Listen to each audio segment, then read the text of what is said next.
Hablábamos acerca de la importancia de evaluar el sistema gastrointestinal en el adulto mayor.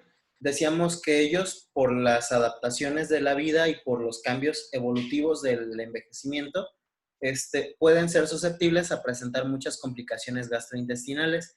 Y ante esto hay que precisar varias cosas. Primero que nada, si su sistema digestivo sí está bien funcional, si todo el tubo digestivo está funcional, o sea, si están teniendo buena tolerancia a nivel gastrointestinal, si pueden deglutir bien los alimentos, si no tienen problemas de inflamación, irritación o demás, si logran defecar de forma correcta, también es importante para poder atenderlos.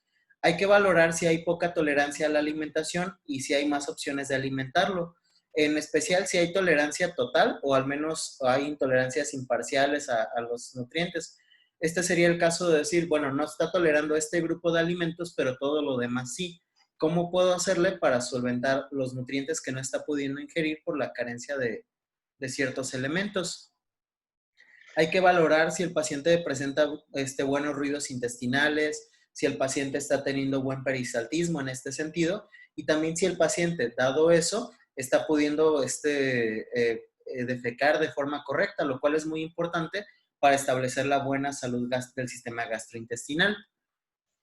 Primero que nada, decíamos que hay que valorar si todo el tubo digestivo está bien funcional. Y eso sería lo prioritario. Preguntarle al paciente, ¿usted consume de todos los alimentos? ¿Tolera bien? ¿Tiene algún problema para masticar, para deglutir, para movilizar el alimento? En el sentido de que sí tenga buen peristaltismo, se distiende, se estriñe o demás.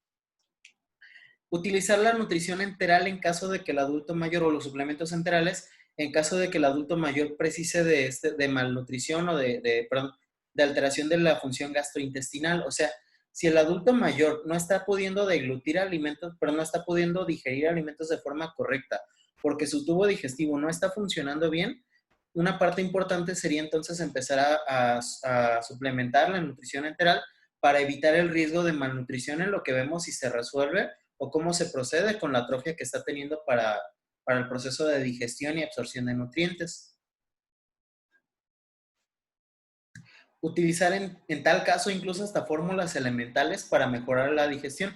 El chiste al principio, el chiste de todo esto es que debemos buscar la mejor forma de que el paciente reciba los nutrientes adecuados, porque hay que recordar que debemos priorizar una alta calidad de vida y evitar que el adulto mayor pierda propiamente la calidad de vida que está teniendo.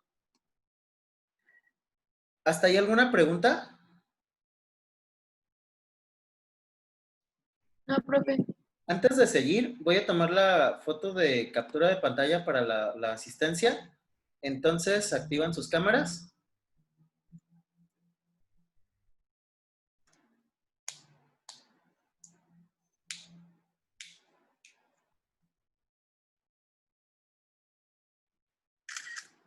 Listo. Gracias.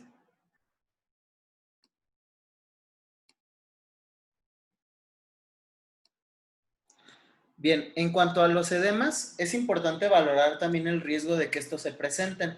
Es muy común que el adulto mayor pueda presentar hinchazón de los miembros inferiores, principalmente. Muy común. Pero hay que precisar, ¿no? ¿Por qué se le están hinchando los pies? Y ojo con esto, no es lo mismo que el paciente tenga un edema, que el edema es retención de líquido, a que se le estén hinchando los pies por otras cosas, como trastornos circulatorios. Y ahí hay que tener mucho cuidado con esa parte. Si el adulto mayor está presentando retención de líquidos, normalmente lo podemos evaluar con el signo de Godet, el cual es básicamente hacer un hundimiento del dedo en el miembro inferior para ver qué tanto se hunde y ver cuánto tiempo tarda Peínate, le digo al profe que en subir. ¿Sí? ¿Alguien tenía pregunta? profe, Sí, dime. Eduardo está conmigo, solo que se le apagó su celular y ya no trae pila, No, no hay problema. por eso no ¿Puedo entró. preguntar algo que qué me importa? ¿Mande? ¿Puedo preguntar algo que qué me importa? Sí, profe. ¿Son novios? No, ¡Uy! no, profe, lo que pasa es que hicimos hoy los test de usted de la tarea Ajá. y por eso está aquí. Como en nuestra familia, pues es como un poquito imposible hacerlo con familiares, pues platicamos y ya hicimos la prueba. Entonces no son novios. No, Qué triste. ¿Y no tienen pensado ser novios o algo así? no, Qué triste, está de medio veras. feo. Ya mire. Qué triste, de veras. Bueno, ni modo. Está bien. Seguimos entonces. Les decía que es muy importante que nosotros, ay, perdón que sea tan metiche, ¿no? Pero me gusta platicar de eso. Es muy importante precisar si el paciente está teniendo edemas o si está solo hinchando sus piernas. Les decía que una cosa es el edema, que es la retención de líquidos, y otra cosa es que se le hinchen los pies por problemas como los trastornos circulatorios, que eso es algo muy, muy diferente. ¿Cómo podríamos saberlo? Bueno, el edema decíamos que cuando hacemos el GODET se hunde y tarda tiempo en regresar. Ya entró el profe. Ya entré.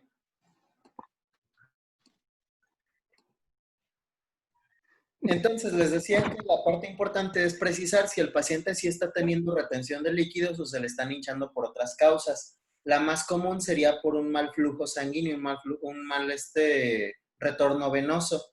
En el caso del retorno venoso, del mal retorno venoso del paciente, la característica es que cuando tú le preguntas, ¿usted amanece con los pies hinchados o se le van hinchando durante el día? Que esto es muy común hasta en gente joven que no hace mucho ejercicio.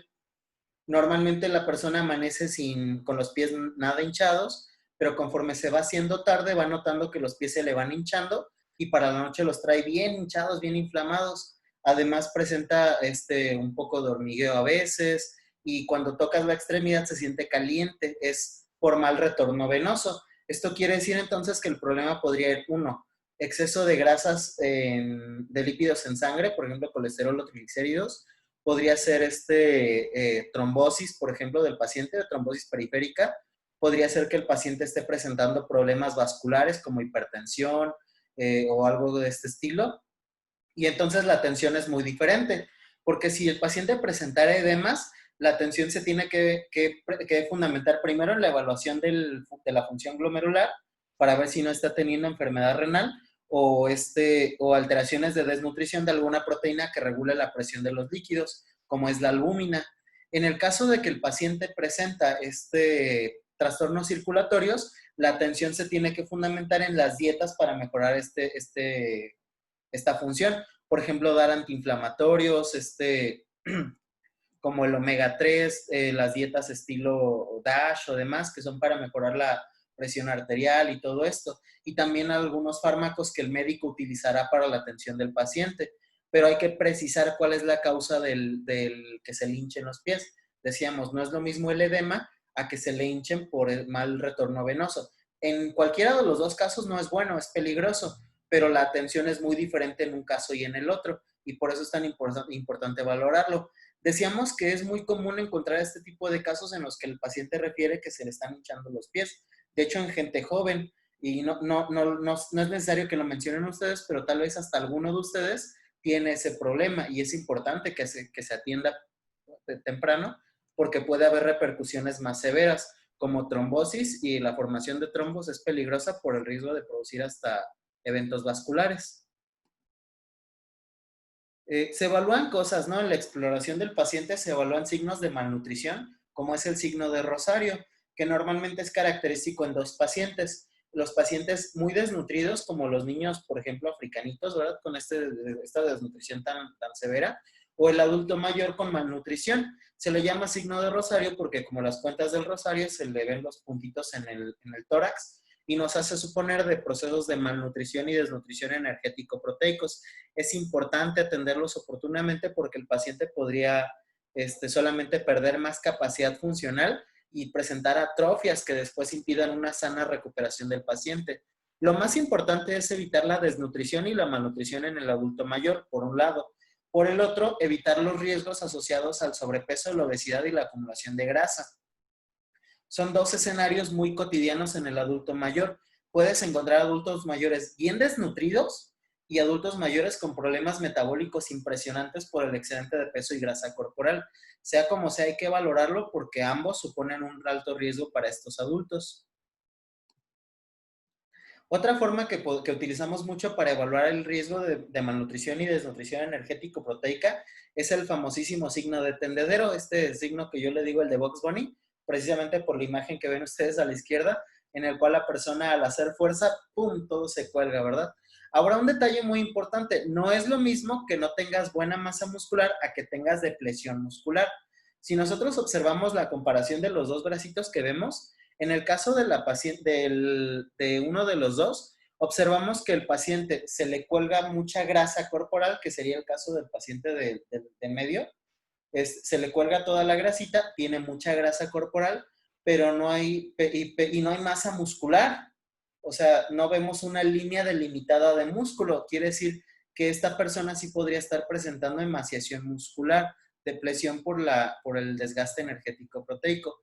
En el otro caso vemos al paciente del lado derecho de la pantalla, donde observamos un paciente que además de que se le cuelga mucho, también no, aquí sí vemos una pequeña línea denotada de músculo. Si observan, hay una pequeña línea ahí que te hace suponer que ahí hay un poquito de músculo. O sea, este sujeto sí tiene músculo, sí tiene un bíceps ahí, pero, y tiene mucha grasa. En el caso del paciente del medio, es signo de tendedero porque no es visible la masa muscular. Y en el otro, a pesar de que hay mucha grasa, sí es notorio la masa muscular. Esa es la diferencia entre tener mucha grasa y poco músculo a tener un signo de deficiencia de desnutrición energético-proteica. Y hay que tener cuidado con eso. O sea, si tú tienes, por ejemplo, brazo de tamalero, el famoso brazo de pozole, no es lo mismo a que estés cursando con Deje mis brazos, profe. ¿Perdón? Deje mis brazos en paz. Ya le cayó la pedrada, profe. Híjoles, perdón. No te preocupes, estamos igual. Entonces, entonces, no es lo mismo pues que tengas grasa, pero sí hay músculo y el músculo está funcional a pesar de ser más pequeño que el proporcional de grasa. Y ahí hay una diferencia abismal, porque el paciente que presenta signo de tendedero, el adulto mayor que presenta signo de tendedero, es un paciente que de antemano ya puede suponer que está en franca sarcopenia y sabemos las complicaciones que esto acarrea, ¿no? Complicaciones de recuperación muscular, alteraciones endocrinas y demás. Por eso hay que tener mucho cuidado. Ahora, si tú ves que el paciente ya está teniendo pérdida de masa muscular, pero aún conserva el músculo, inmediatamente hay que estimularlo con ejercicio para que ya no lo pierda, al menos que logre mantener lo que todavía tiene, Una pregunta. pierda más. Sí, Una pregunta. Yo. ¿Y qué pasa con un paciente que tiene distrofia muscular de caderas? Porque bueno, es que es un paciente que tengo y me dice que la prescripción o el diagnóstico que le da el médico es controversial porque por una parte le dice que debe de hacer ejercicio para no perder masa muscular y por otro lado dice que no debe de hacer ejercicio porque igual pierde masa muscular. ¿Y es el mismo médico el que le dice eso? No, ella tomó referencia a otro médico. Ya. Por eso la controversia. Sí, no, yo en lo personal te diría que todos los pacientes deben hacer ejercicio, todos, todos, todos. La diferencia es la magnitud y la intensidad del ejercicio que deben hacer. Si recuerdan la clase de nutrición deportiva, hemos hablado acerca de las zonas de entrenamiento, ¿verdad? Y decíamos que hay personas que con muy poco ejercicio alcanzan zonas muy altas. O sea, hay pacientes, por ejemplo, digamos ustedes que son jóvenes, que tendrían que estar corriendo para que la zona de consumo de oxígeno suba, o sea, para que la frecuencia cardíaca le suba mucho. Mientras que un paciente geriátrico solo caminando ya podría traer la frecuencia cardíaca muy alta. No es lo mismo entonces que le digas al paciente, va usted a hacer ejercicios, pero de muy bajo gasto. O sea, por ejemplo, lo voy a poner a hacer ejercicios sentado en el sillón de su sala, moviendo una pelota nada más, ¿sí? Levantando las piernas y demás. Y ese es el ejercicio que usted va a hacer, porque lo que buscamos es estimular el músculo. Y es que el paciente de todas formas debe de tener algo de masa muscular. Y la parte importante es que debemos evitar que siga perdiendo. Si le decimos al paciente que ya no haga nada de actividad física, lo que va a pasar es que solo va a seguir perdiendo más y más y más y más. Pero un detalle importante es que además hay que adaptar la actividad física a las capacidades que todavía tenga. Por ejemplo, yo no le podría decir a un paciente con distrofia de los músculos de la zona de la cadera que me haga flexiones, porque bueno, no lo va a poder hacer, porque el músculo está muy atrofiado, como menciona el término. Pero sí le puedo pedir al paciente, por ejemplo, que se pare y se siente de la silla en algunas ocasiones, o que camine en la sala de su casa, unas vueltas a la sala de su casa, o que levante las piernas, y eso va a estimular un poquito esos músculos. Sí hay que tomar en cuenta, y aquí sí coincidiría con el que le dice que haga ejercicio, pero sí hay que tomar en cuenta que ya en un paciente con este grado de distrofias, no lo vas a hacer que aumente mucho la masa muscular, prácticamente no va a aumentar casi nada. Lo que buscamos no es eso, lo que buscamos es que ya no pierda más masa muscular, porque el riesgo de que sigan perdiendo es mayor y las complicaciones también. Entonces buscamos que no pierda más, ya no necesariamente que gane, porque va a ser muy difícil que lo haga. Ahora que veamos el tema de sarcopenia, vamos a hablar un poquito acerca del por qué ya no pueden ganar tanta masa muscular. Otra preguntota, ¿Sí, profe, dime? ya en esa parte. ¿Cómo puedo hacer yo o puedo pedirle algunos bioquímicos para ver los valores de la cantidad de músculo que está perdiendo por mes o cómo? Bueno, es que recuerda que hay muchos métodos para la evaluación muscular. Por ejemplo, digo, y dentro de los más precisos tendrías un DEXA, ¿no? Que es un corte axial de los músculos, por ejemplo, del bíceps, para evaluar la estructura del músculo. Como no sé si recuerdan el que veíamos cuando vimos evaluación antropométrica y decíamos la integración de la grasa al músculo y demás, que eso sería de lo mejor que podrías hacer en un adulto mayor, pero son técnicas costosas que el paciente a veces no podría pagar. No, hablamos. Pero si el paciente posee 25 años, Ahora, si el paciente es joven, por ejemplo, podrías utilizar bioimpedancia, que es un buen método, y también las evaluaciones antropométricas como un método complementario. ok. Recordar que la antropometría es un método de evaluación doblemente indirecto porque solo mide tejidos periféricos y no los centrales. Entonces, yo siempre lo que trato de hacer es los dos, bioimpedancia más mediciones antropométricas, para dar un panorama más completo del paciente. Ahora, si tienes una bioimpedancia muchísimo más fregona, por ejemplo, como un InBody, sería todavía mejor porque sí te va a hacer mediciones segmentales y demás, pero pues un InBody no es tan económico. Lo más barato que lo podrías encontrar yo creo que son unos 50,000 pesos, entonces no es tan accesible. Las bioimpedancias como las tanitas, por ejemplo, desde la que te cuesta 6,000 a la que te cuesta 20,000 pesos, te dan mediciones segmentales, pero realmente no son tan exactas como lo es el InBody por el tipo de medición que utiliza. La Tanita utiliza un método de evaluación tipo vía, pero indirecto, mientras por corrientes bioeléctricas, pero solamente de 8 polos y solamente miden hasta la media del cuerpo. Mientras que la Tanita aplica una corriente tipo vía también de más amplitud que evalúa más zonas corporales. Entonces, como recomendación te diría que hagas varias evaluaciones, por ejemplo, la bioimpedancia, que sí la puedes hacer en un consultorio, mediciones antropométricas, que sí las puedes hacer tú, y en el caso de ser posible, por ejemplo, hay fórmulas y que después las vamos a ver en la materia de nutrición deportiva, como por ejemplo la creatinina. La medición de creatinina en orina de 24 horas es un muy buen método para estimar la masa muscular de una persona. Hay una fórmula que después vamos a ver para evaluar esto. Entonces hay varias formas de Ok. evaluar la masa muscular. La parte importante y lo que te recomendaría es agárrate una fórmula, un método para evaluar al paciente según las condiciones del paciente y los recursos con los que tú dispongas, y evalúalo siempre con el mismo método para que al menos te dé una precisión más certera de qué es lo que de cómo el paciente está evolucionando. Entonces, si siempre le haces bioimpedancia, siempre haz bioimpedancia, pero no le hagas bioimpedancia una semana y a la semana siguiente antropometría y a la siguiente otra vez bioimpedancia, porque te van a dar resultados diferentes porque evalúan tejidos diferentes. Ah, bueno, ok. Gracias, profe. Muy bien.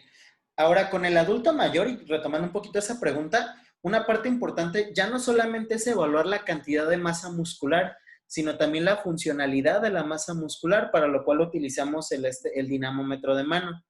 ¿Ya les había explicado el dinamómetro de mano? Creo que no, No, profe.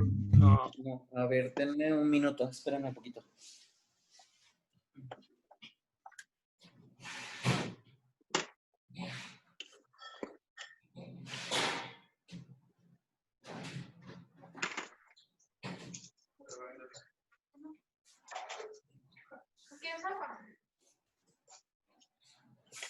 Muy bien. El dinamómetro es un aparato que utilizamos para evaluar la fuerza muscular. En este caso, hay dinamómetros. Este no es el más recomendado por asociaciones, es otro mecánico rojo grande, pero es muy caro, cuesta entre 7 y 8,000 pesos. Este en cambio es digital. Este evalúa la fuerza. El paciente lo que hace es este movimiento, apretar lo más fuerte que pueda, y en la pantalla te marca la fuerza que el paciente presenta.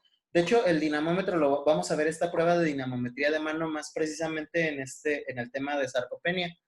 Normalmente en clases yo lo que hago es llevar el dinamómetro para que ustedes lo utilicen y midan la fuerza que tienen y comparen contra las tablas de referencia. Vamos a ver este tema un poquito más a fondo más adelante en el tema de sarcopenia, pero entonces este nos sirve para evaluar la funcionalidad del músculo, ya que en el adulto mayor no nos sirve nada más evaluar cuánta masa muscular tiene. Necesitamos saber la fuerza muscular que presenta, porque esta nos habla de la funcionalidad de este músculo, la funcionalidad de las fibras, del potencial de formar energía y demás del adulto mayor.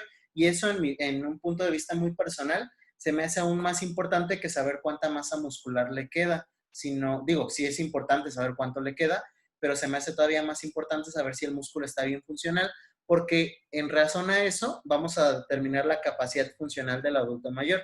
Él podría tener masa muscular, pero si no está funcional, solamente la va a terminar perdiendo después y no va a poder hacer actividades como hasta levantarse de la cama por sí solo, caminar y demás.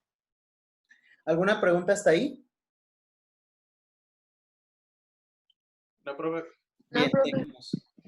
Evaluar signos, pues decíamos, es importante, no todos los signos. Normalmente cuando tú recibes a un paciente, no importa la edad, desde el niño hasta el adulto mayor, deberías evaluarlo desde la cabeza hasta los pies. Es por eso que siempre normalmente una consulta de primera vez tarda tanto tiempo, porque debes evaluar muchas cosas. Hay que evaluar cosas como el desprendimiento de cabello, signo de bandera. El signo de bandera es este signo en el cual el paciente presenta mechones de cabello de otros colores y hace suponer deficiencias de alguna vitamina, como la E o alguna proteína o demás. Perdón. Este signo nos hace referencia pues a procesos de malnutrición del adulto mayor. Muy comunes, es muy común escuchar a adultos mayores que te dicen, se me cae el cabello, lo tengo opaco, tengo como signos de deficiencias. Y hay que tener cuidado aquí con los adultos mayores, porque en muchas ocasiones me ha tocado ver que se confunde el signo de bandera con las canas. Y no es lo mismo. Las canas son algo normal, ¿no? Es parte del ciclo de la vida, que no es lo mismo que tener signo de bandera, que son mechones de otros colores. O sea, tú podrías tener el cabello totalmente negro y algún mechoncito castaño. Eso sí. Profe, yo tengo una duda. Sí, dime. Es que yo he visto en algunas personas así, niños o jóvenes o así que se ven canas, pero ¿a qué se debe eso? Híjole, las canas tienen que ver con muchas cosas. Las canas tienen que ver con el estrés oxidativo principalmente, la edad, el estrés y demás te forman. De hecho, les platicaría mi triste historia, que desde que salí de la universidad me he vuelto muy canoso y no es algo que me guste platicar, pero sí me ha tocado pintarme el pelo porque sí estoy muy canoso. Y es estrés oxidativo. Ah, entonces no tiene que ver nada con una deficiencia de alguna vitamina o así. No, porque si fuera por deficiencias de vitaminas, sería signo de bandera y no te saldrían canas. Se te teñiría el cabello con líneas de otros colores. Como por ejemplo, tienes el cabello negro, tendrías algún mechón castaño. O tienes el cabello castaño y tendrías alguno por ahí rubio, por ejemplo. Pero las canas Ah, son ok. blancas, ¿no? Blanco, grisáceas.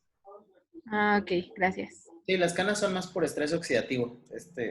Cuando salgan de la universidad y vayan a darse de alta en el SAT, les ponen la marca del diablo y te sale tu primer cana.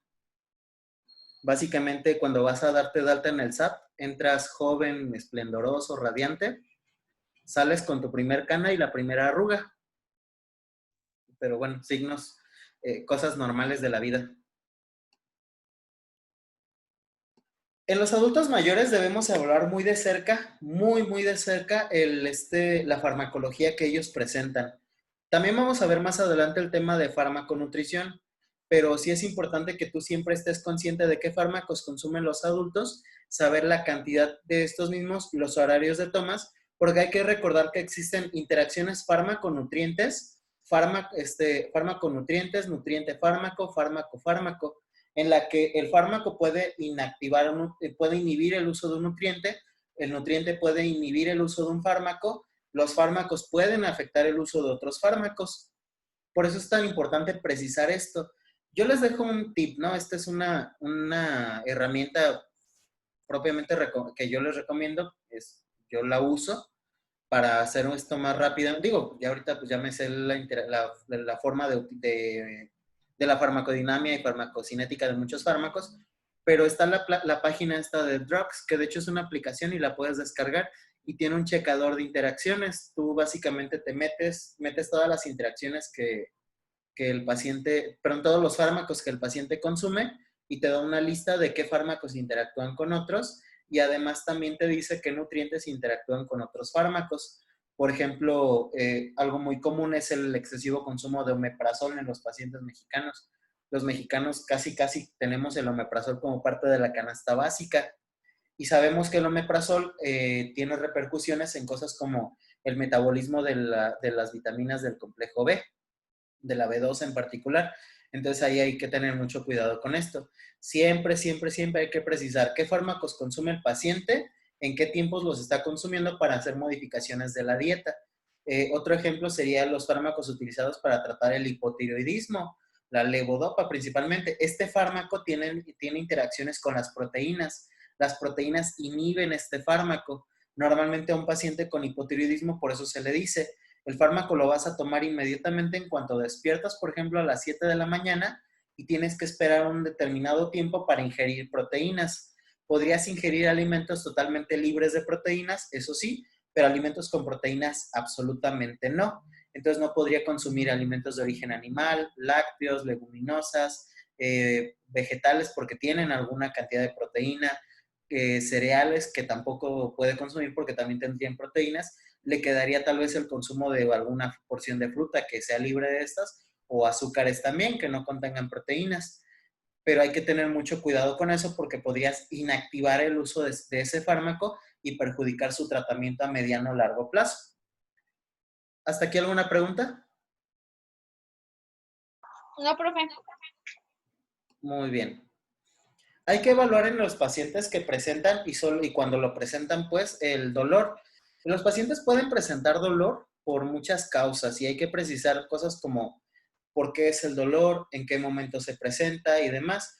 Un ejemplo es el dolor gastrointestinal, el dolor estomacal. Me duele mucho el estómago, pero no es lo mismo la zona donde duela. Por ejemplo, si duele en la boca superior, en la parte superior del estómago, podría ser por gastritis, inflamación, úlcera, pero si el estómago le duele en la parte baja del vientre, podría ser por colitis o demás. Si le duelen las fosas, podría ser por, no sé, hígado, apéndice, si todavía lo tiene. Hay que ver también si el dolor se irradia, por ejemplo, empezó en el estómago y ahora duele todo. Podría ser inflamación de todo el tubo digestivo. Ahora, ¿cómo es el dolor? El dolor es continuo, el dolor aparece o desaparece, es intermitente, el dolor es punzante o cómo es para precisar cuál podría ser la causa. En muchos casos tú le preguntas al paciente, te dice, es que me duele el estómago, pero ¿cómo le duele? No, pues me duele, pero o sea, ¿le duele todo el tiempo? Sí. O aparece y desaparece. Ah, sí. Entonces no le duele todo el tiempo. No, sí. Ok. Y el dolor es como si le estuvieran picando o como que arde. Ah, los dos. Bueno, en ese caso pues son pacientes difíciles, pero sí es importante que nosotros tratemos de precisar todo esto para darle la mejor atención que sea posible al paciente. ¿Hasta aquí alguna pregunta? No, profe. Muy bien. Tenemos los screenings nutricionales, que son herramientas, tamizajes que usamos para la evaluación del riesgo nutricional. Los screenings nutricionales, como sabemos, son básicamente una serie de pasos, de pruebas, preguntas que hacemos para evaluar y evidenciar cómo está mi paciente. Yo creo que no alcanzamos a ver lo de screenings hoy, entonces me voy a brincar esa parte y mejor esta la vemos en la siguiente clase, porque nos tardaríamos más y también para mandarles los archivos antes de.